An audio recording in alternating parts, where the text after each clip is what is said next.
ಓಂ ಶ್ರೀ ಗುರುಭ್ಯೋ ನಮಃ. ಶ್ರೀಪಾದ ಚಾನೆಲ್ಗೆ ಸ್ವಾಗತ. ಇವತ್ತು ಗೋಂಕೂರ ಚಟ್ನಿ ಮಾಡೋಣ. ನೋಡಿ, ಗೋಂಕೂರ ಸೊಪ್ಪು ನಮ್ಮ ಗಿಡದ್ದೇ ಕಿತ್ಕೊಂಡು ಬಂದಿದ್ದೀನಿ. ಇದರದ್ದು ಚಟ್ನಿ ಮಾಡೋಣ.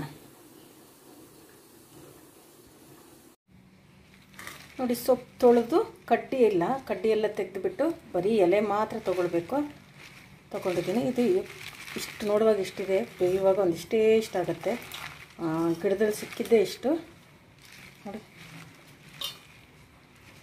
ಈಗ ಇದಕ್ಕೆ ಹುರಿಯೋಕ್ಕೆ ಧನಿಯಾ 1 ಸ್ಪೂನು, ಅರ್ಧ ಮೆಂತ್ಯ, 1/4 ಸ್ಪೂನು ಸಾಸಿವೆ. ಇದು ಸ್ವಲ್ಪ ಹುರಿದ ಮೇಲೆ ಜೀರಿಗೆ ಮತ್ತು ಕರಿಬೇವು ಒಂಚೂರು ಹಾಕೋಣ. ಸ್ವಲ್ಪ ಹುರಿಬೇಕು. ಅದಾದಮೇಲೆ ಈಗಲೇ ಹಾಕಿಬಿಟ್ರೆ ಜೀರಿಗೆ ಸೀದೋಗುತ್ತೆ. ಅದ್ರ ಜೊತೆಗೆ ಒಣಮೆಣ್ಸಿನ್ಕಾಯಿ, ಸ್ವಲ್ಪ ಬ್ಯಾಡಿಗೆ ಮೆಣಸಿನ್ಕಾಯಿ ಒಂದು 4, ಖಾರದ ಕಾಯಿ ಒಂದು 15-20 ಇದೆ. ಇದಕ್ಕೆ ಖಾರ ಜಾಸ್ತಿ ಬೇಕು, ಯಾಕಂದರೆ ಹುಳಿ ಇರುತ್ತೆ ಸೊಪ್ಪು, ಅದಕ್ಕೆ ಖಾರ ಜಾಸ್ತಿ ಬೇಕು. ಈಗ ಹುರಿಯೋಣ. 1 ಸ್ಪೂನ್ ಎಣ್ಣೆ ಹಾಕಿ ಸರಿ ಹುರಿಯೋಣ. ಸ್ವಲ್ಪ ಹುರಿದು ಆದಮೇಲೆ ಜೀರಿಗೆ ಮತ್ತು ಕರಿಬೇವು ಹಾಕೋಣ. ಜೀರಿಗೆ ಫಸ್ಟೇ ಹಾಕಿದ್ರೆ ಅದು ಸೀದೋಗುತ್ತೆ. ನೋಡಿ, ಸ್ವಲ್ಪ ಹುರಿದಾದ್ಮೇಲೆ ಜೀರಿಗೆ ಹಾಕೋಣ.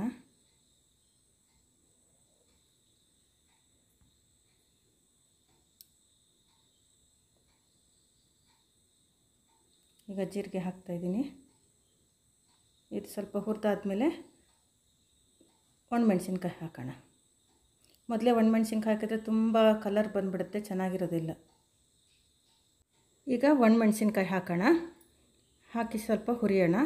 ತುಂಬ ಕಲರ್ ಬರಬೇಕಂತಿಲ್ಲ, ಸ್ವಲ್ಪ ಹುರಿದ್ರೆ ಸಾಕು. ಇದನ್ನು ಮತ್ತೆ ಪೌಡ್ರ್ ಮಾಡ್ಕೊಳ್ಬೇಕು. ನೀರು ಯೂಸ್ ಮಾಡಬಾರ್ದು. ನೀರು ಹಾಕದೇನೆ ಪೌಡ್ರ್ ಮಾಡಿಕೊಂಡು ಆ ರುಬ್ಬಿದ ಪೌಡ್ರಿಗೆ ಬೇಯಿಸಿದ ಸೊಪ್ಪನ್ನು ಹಾಕ್ಕೊಳ್ಬೇಕು. ಸೊಪ್ಪನ್ನು ಎಣ್ಣೆಲಿ ಬೇಯಿಸ್ಕೊಳ್ಬೇಕು. ಅದನ್ನು ಅದ್ರಕ್ಕೆ ಹಾಕಿ ರುಬ್ಬಬೇಕಾಗತ್ತೆ. ನೋಡಿ, ಈಗ ಆಗಿದೆ. ಇಷ್ಟಾದರೆ ಸಾಕು. ಈಗ ನೋಡಿ, ಎಣ್ಣೆ ಇಟ್ಟಿದ್ದೀನಿ. ಎಣ್ಣೆ ಕಾದಿದೆ. ಎಣ್ಣೆ ಕಾದ್ಮೇಲೆ ಈಗ ಸೊಪ್ಪು ಹಾಕೋಣ. ಸೊಪ್ಪು ಬೇಗ ಬೆಂದ್ಬಿಡುತ್ತೆ. ತುಂಬ ಹೊತ್ತು ಬೇಯಿಸ್ಬೇಕಂತಿಲ್ಲ, ಮತ್ತು ನೀರು ಹಾಕಬೇಕಂತಿಲ್ಲ. ಅದು ತೊಳೆದಿರೋ ನೀರು ಇದೆಯಲ್ಲ ಅದೇ ಸಾಕು, ಮತ್ತು ಎಣ್ಣೆ ಇದೆಯಲ್ಲ ಅದಷ್ಟೇ ಸಾಕು. ಅದರಲ್ಲೇ ಚೆನ್ನಾಗಿ ಬೇಯುತ್ತೆ. ಸ್ವಲ್ಪ ಹಾಕಿ ಸ್ವಲ್ಪ ತಿರುಗಿಸ್ಬೇಕು. ಕಲರ್ ಚೇಂಜ್ ಆಗುತ್ತೆ ಇದು. ನೋಡಿ, ಒಂಚೂರು ಬೇಯ್ತಿದ್ದಾಗೇ ಕಲರ್ ಚೇಂಜ್ ಆಗುತ್ತೆ. ಸ್ವಲ್ಪ ಮುಚ್ಚಿಟ್ಟು ಕೂಡ ಬೇಯಿಸ್ಕೋಬೇಕು, ಮತ್ತು ಚೆನ್ನಾಗಿ ಬರುತ್ತೆ. ಈ ಸೊಪ್ಪು ಲಿವರ್ಗೆ ಮತ್ತು ಸ್ಕಿನ್ಗೆಲ್ಲ ತುಂಬ ಒಳ್ಳೆಯದು. ಇದು ಸ್ವಲ್ಪ ಹೀಟು ಸೊಪ್ಪು, ಆದ ಕಾರಣ ತುಂಬ ತಿನ್ನಬಾರ್ದು. ಟೇಸ್ಟ್ ತುಂಬ ಚೆನ್ನಾಗಿರುತ್ತೆ. ಟೇಸ್ಟ್ ಚೆನ್ನಾಗಿದೆ ಅಂತ ಸ್ವಲ್ಪ ಜಾಸ್ತಿ ತಿನ್ನಬಾರ್ದು. ಲಿಮಿಟಾಗಿ ತಿಂದರೆ ಏನೂ ಆಗೋದಿಲ್ಲ. ನೋಡಿ, ಬೇಯ್ತಿದ್ದಾಗೆ ಸ್ವಲ್ಪ ಕಲರ್ ಚೇಂಜ್ ಆಗ್ತಾಯಿದೆ. ಈಗ ನಾವು ಇದಕ್ಕೆ ಒಂದು ಪ್ಲೇಟ್ ಮುಚ್ಚಿಟ್ಟು ಬೇಯಿಸಿದ್ರೆ ಬೇಗ ಬೇಯುತ್ತೆ. ತುಂಬ ಟೈಮ್ ತೊಗೊಳ್ಳೋದಿಲ್ಲ, ಒಂದು 3-4 ಮಿನಿಟ್ಸ್ ಅಷ್ಟೇ. ಈಗ ಸ್ವಲ್ಪ ಮುಚ್ಚಿಟ್ಟಿದ್ದೀನಿ, ಸ್ವಲ್ಪ ಬೇಯಲಿ. ನೋಡಿ, ಹೀಗೆ ಬೆಂದಿರುತ್ತೆ. ಇಷ್ಟು ಬೆಂದರೆ ಸಾಕು. ಸ್ವಲ್ಪ ಚೆನ್ನಾಗಿ ಮಿಕ್ಸ್ ಮಾಡಿ ಕಲಿಸ್ತಾ ಬರಬೇಕು. ನೋಡಿ, ಇಷ್ಟಾದರೆ ಸಾಕು. ಎಣ್ಣೆಯಲ್ಲೇ ಚೆನ್ನಾಗಿ ಬೇಯ್ತಾ ಇದೆ. ನೋಡಿ, ಸುತ್ತ ಎಣ್ಣೆ ಕಾಣ್ತಾ ಇದೆ. ಇದು ಸ್ವಲ್ಪ ಎಣ್ಣೆ ತೊಗೊಳುತ್ತೆ.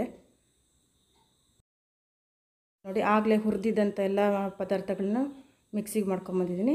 ಆ ಮಿಕ್ಸಿಗೆ, ಆ ಪೌಡ್ರಿಗೆ ಈ ಬೇಯಿಸಿರೋವಂಥ ಸೊಪ್ಪನ್ನು ಹಾಕಿ ರುಬ್ಬಬೇಕು. ನೀರು ಹಾಕಬಾರ್ದು, ಮತ್ತು ತುಂಬ ನೈಸು ಮಾಡಬಾರ್ದು. ತರಿಯಾಗೆ ರುಬ್ಕೊಂಡು ಬರಬೇಕು. ತುಂಬ ತರಿನೂ ಅಲ್ಲ, ತುಂಬ ನೈಸು ಅಲ್ಲ, ಹಾಗೆ ರುಬ್ಕೊಂಡು ಬರಬೇಕು. ಈಗ ರುಬ್ಕೊಂಡು ಬರ್ತೀನಿ. ಅಷ್ಟರೊಳಗಡೆ ಒಂದು ಸಬ್ಸ್ಕ್ರೈಬ್ ಮಾಡಿ. ನೋಡಿ, ಹೀಗೆ ರುಬ್ಕೊಂಡು ಬರಬೇಕು. ತರಿಯಾಗೆ, ತುಂಬ ನೈಸು ಅಲ್ಲ, ತುಂಬ ತರಿಯಾಗೂ ಅಲ್ಲ. ಈಗ ಅದಕ್ಕೊಂದು ಒಗ್ಗರಣೆ ಮಾಡಬೇಕು. ಅದೇ ಬಾಣಲೆ ಇಟ್ಟಿದ್ದೇನೆ ನಾನು. ಸೊಪ್ಪು ಬೇಯಿಸಿದ ಬಾಣಲೆನೇ ಇಟ್ಟಿದ್ದೇನೆ. ಅದೇ ಬಾಣಲೆಗೆ ಸ್ವಲ್ಪ ಎಣ್ಣೆ ಜಾಸ್ತಿ ಹಾಕಬೇಕು. ಸಾಸಿವೆ, ಸ್ವಲ್ಪ ಕರಿಬೇವು ಮತ್ತು ಒಂದು ಒಣಮೆಣ್ಸಿನ್ಕಾಯಿ ಹಾಕಿದ್ದೀನಿ. ಒಂಚೂರು ಅರಿಶಿನ, ಒಂದು ಸ್ವಲ್ಪ ಇಂಗು, ಇದಿಷ್ಟು ಒಗ್ಗರಣೆ ಹಾಕಿ ಈಗ ನಾವು ಅದು ರುಬ್ಕೊಂಡಿರುವಂಥ ಮಿಶ್ರಣವನ್ನು ಇದಕ್ಕೆ ಹಾಕಬೇಕಾಗತ್ತೆ. ಸ್ವಲ್ಪ ಬೇಯಿಸಿದ್ರೆ ಸ್ವಲ್ಪ ಹೆಚ್ಚು ದಿನ ಇರುತ್ತೆ. ಎಣ್ಣೆಗೆ ಹಾಕಿ ಹೀಗೆ ಕುದಿಸಿದ್ರೆ ಸ್ವಲ್ಪ ದಿನ ಇರುತ್ತೆ. ನೋಡಿ, ನಾನು ಇಷ್ಟು ತನಕ ಉಪ್ಪು ಹಾಕಲಿಲ್ಲ, ಈಗ ಹಾಕ್ತಾಯಿದ್ದೀನಿ. ಇದು ಹುಳಿ ಸೊಪ್ಪಾಗಿದ್ದ ಕಾರಣ ಉಪ್ಪು ಖಾರ ಸ್ವಲ್ಪ ಜಾಸ್ತಿ ತೊಗೊಳತ್ತೆ. ನೋಡಿ, ಹೀಗೆ ಹಾಕಿ ಸ್ವಲ್ಪ ಎಣ್ಣೆಯಲ್ಲಿ ಫ್ರೈ ಮಾಡಬೇಕು ಒಗ್ಗರಣೆಯಲ್ಲಿ. ಆಗ ಸ್ವಲ್ಪ ದಿವಸ ಇರುತ್ತೆ.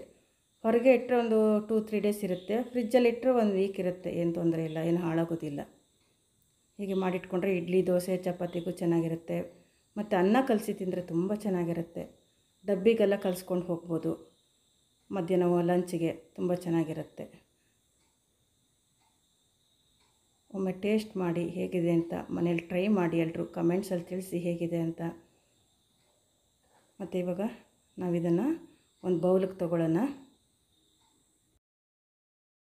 ನೋಡಿ, ರುಚಿ ರುಚಿಯಾದ ಬಾಯಲ್ಲಿ ನೀರು ಉರಿಸುವಂಥ ಗೋಂಗೂರ ಚಟ್ನಿ ರೆಡಿ. ಒಮ್ಮೆ ಮಾಡಿ ನೋಡಿ ಹೇಗಿದೆ ಅಂತ ತಿಳಿಸಿ ಕಮೆಂಟ್ಸಲ್ಲಿ. ಲೈಕ್ ಮಾಡಿ, ಶೇರ್ ಮಾಡಿ, ಸಬ್ಸ್ಕ್ರೈಬ್ ಮಾಡಿ. Thank you.